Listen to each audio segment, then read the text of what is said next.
I've just got something a little different for you today.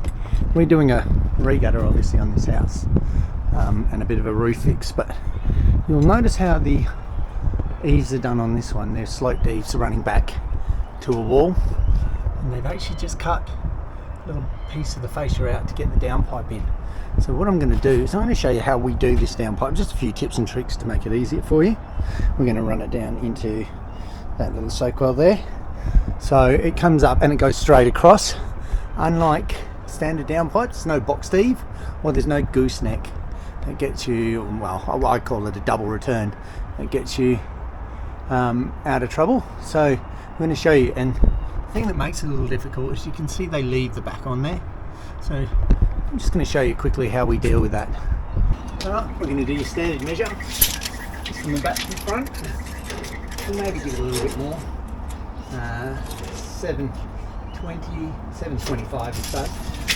So we'll make them all at 725. Alright, just quickly, we've got 5 of these to do. Obviously I'm only going to show you the one. We're going to show you 5. I don't want to bore you too much. So first thing we have to do, these are colourboard downpipes. We're going to scour the back to remove the plastic so we can remove it when we need. These are made very similar to elbows, except obviously we have the big end. We're going to come down 725 because that's what we measured it to. That's to the back. So there's 725. These are 95 by 45 downpipes, by the way. So we're going to mark it across and across and across. So that's what we're going to cut. We're going to come down 40, which is there, and just go across, and then we're going to come up 30. You do 35 if you like, so between 30 and 35, like so. Alright, so what we're going to do on this side here, see with the 40, we're going to cut it down lower like that, and we're going to cut the 35 like so, and you'll find they'll just bend, and that's how they'll become the elbow.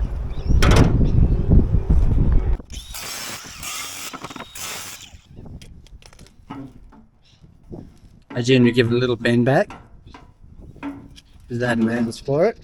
Okay. But like I said, this is the big cut there. Okay. Obviously it won't be exactly that. And this is the little cut there. So come down, get your cut.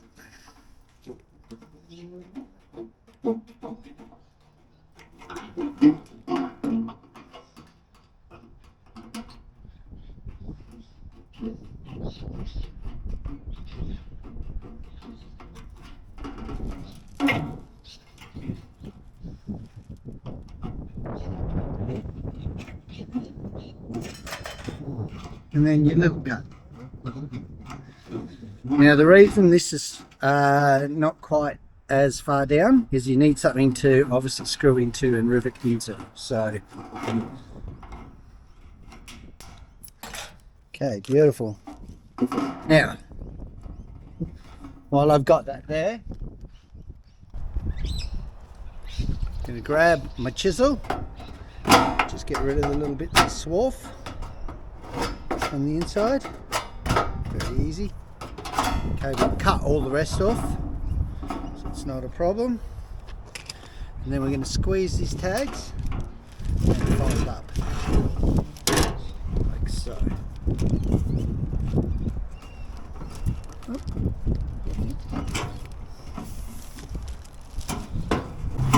Okay, so that's what you're left with. Nice clean, because we wiped the swarf off. I'm going to put a rivet in here and a rivet in there.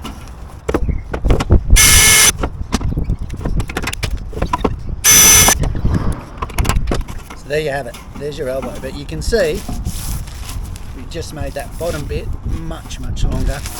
So there's not going to be any bits sliding in. I'm just going to peel the plastic. So that's your first bit done. Okay, so I've just marked on the wall where it comes down to, which is right there, and I'm going to make that shoe to that length probably plus about 200, so it's got something to slide into. So now what we're going to do from the big end, because we've got to slide it in, we're going to measure down 1550. Now I'm going to show you how we put a shoe on that. Just a little technique. Makes it easy. I've measured the old shoe and it's 200. So 1550 runs it to there. We're just going to go like that.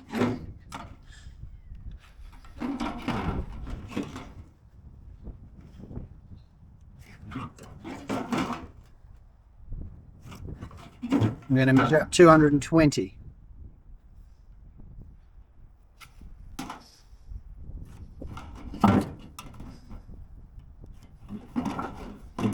And those are my two cut lines. Whoops, sorry about that. Two cut lines. You can make shoes different lengths. They can be 200, 180, 160. It's up to you. This is how I do it on a regutter because I find this is the best way. So I'm going to come down 15 and I'm just going to mark the middle. And then I'm going to go with my square. I'm just going to put two little marks here. Okay, so you don't really see them. That's the general idea of it. Now we're going to cut that.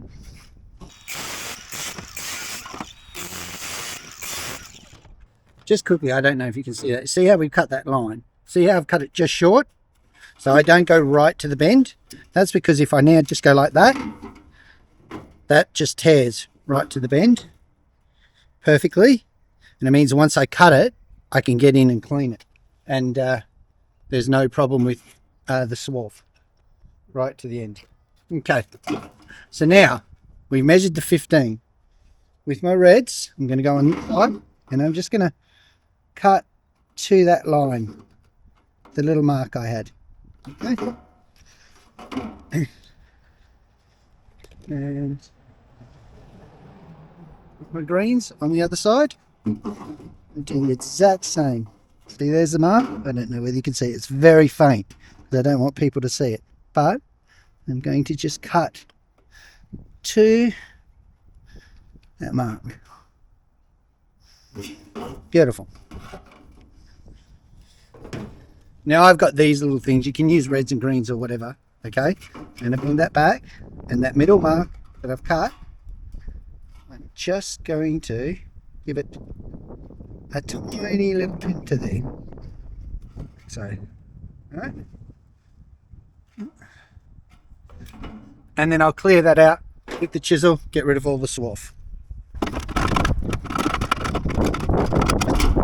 The easiest way to get rid of this bit of it is just give it a tiny little trim. It's like a mil, but it just creates a clean cut. Bend these little bits on the outside out, and I'll show you how that works quickly. So we're just quickly looking. That's a soak well. So the reason I do that is I need to squeeze that and get that inside, like so. And when I put that into there and push back, I can adjust it to the right height. And you see how the little bit I've left on now closes any gap that would be there?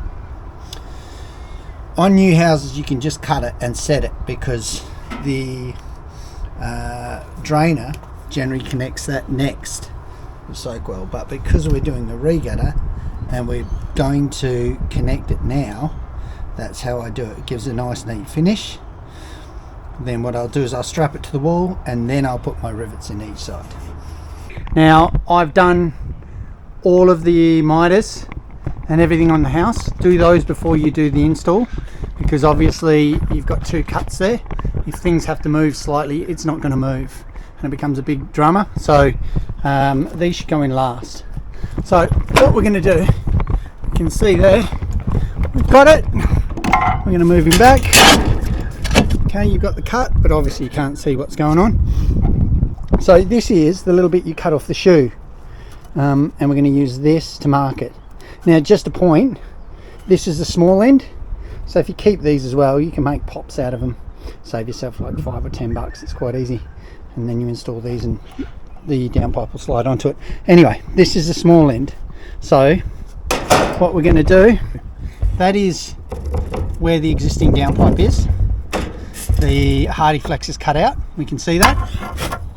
And by the way, if you're cutting these hardy flexes out, you just got to edge it back, and eventually you'll find the right distance from the front just to knock it out, but that's another day. So there's the two sides. We're going to put this down in the middle so that we've got both sides. We're just going to mark it like so. Okay, both sides.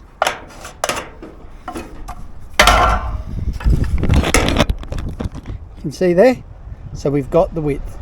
So we've got both sides marked. Now I'm going to grab this. This is just a wood chisel, nice and sharp. You can see there, I always have one. But even though it's a wood chisel, it is very good for cutting your tin. So all I do is I put it on that fold there. See that little fold? And I'm just going to give it a tap with the hammer. So see how it cuts it? I'm just going to tap it along like that. It has to be sharp.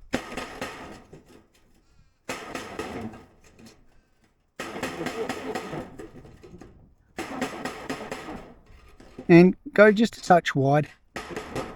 When I say touch, you're talking 1 or 2 mils, because remember that's the small end, it's not the big end. Now we're going to cut down just on the outsides of those lines, like so. Okay. And on the outside of this line.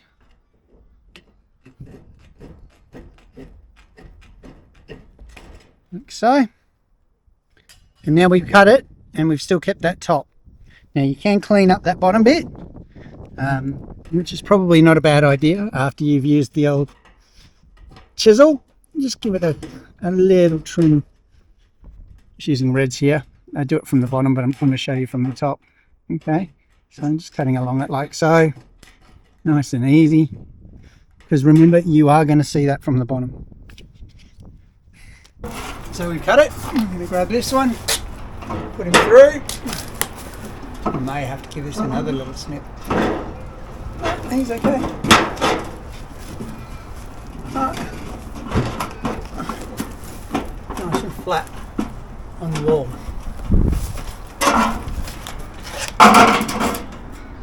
Hold it.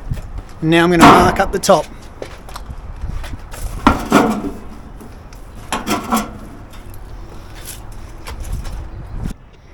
Yeah, I've only got my pen, so just use that. Make sure you push that right back so it's not sitting out. Okay,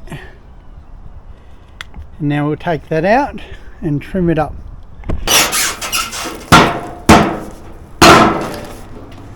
There we go. It's easy.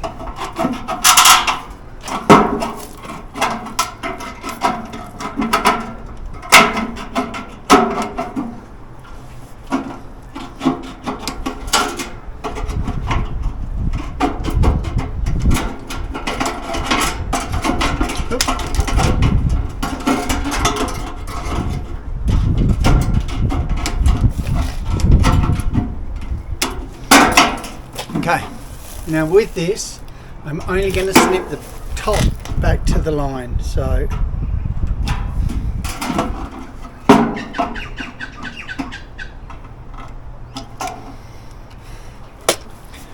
can see there, it's just these ones, which is the top of it, the downpipe.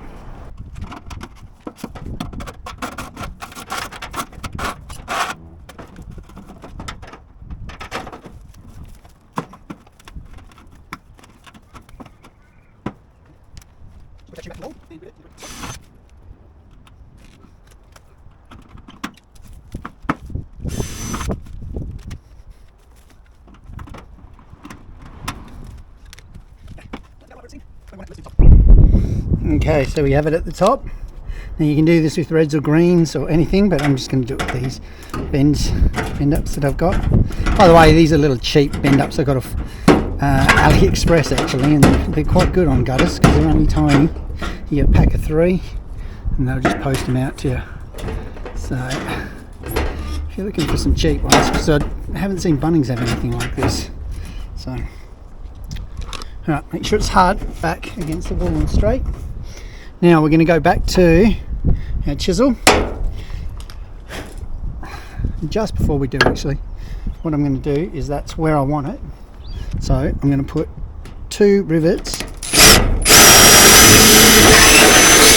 neatly in the bottom. Now just make sure when you're riveting these you do it from the bottom, it'll give you a neater look. Okay, see, like so, and this one as well.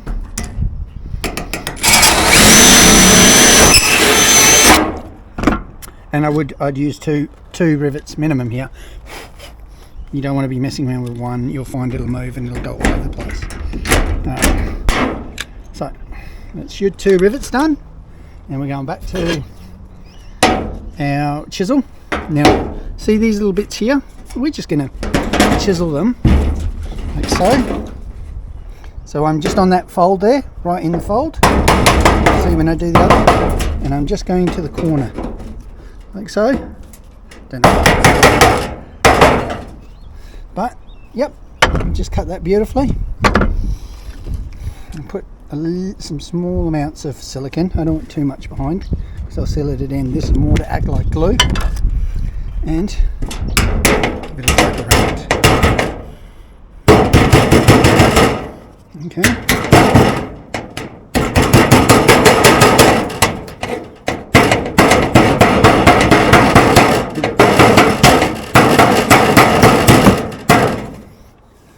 Beautiful.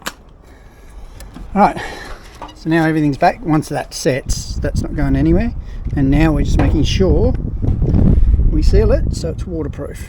Right.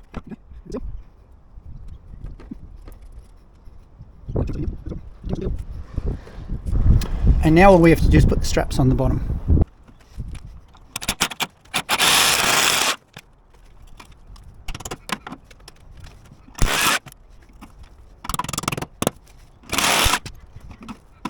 So there he is, he's all done. Look, I'll put a bit of touch-up paint on the rivets because you see them, but as you can see, I'm straight out the bottom.